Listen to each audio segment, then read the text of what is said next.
دكتور، هو نوع الزرع بيفرق ولا اي زرع وخلاص؟ اكيد بيفرق يا صديقي.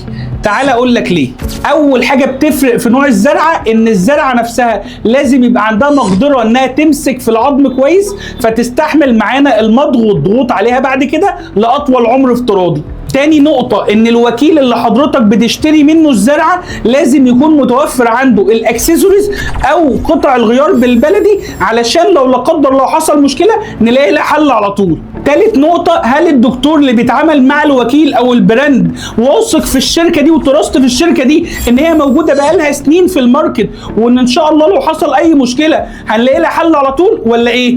طبعا البراندات كتيرة والانواع كتيرة. انا بشوف ان الامريكي والسويسري والايطالي والالماني كل ده ممتاز، حتى في نوع مصري طالع جديد بينافس المستورد وكويس جدا وجميل جدا.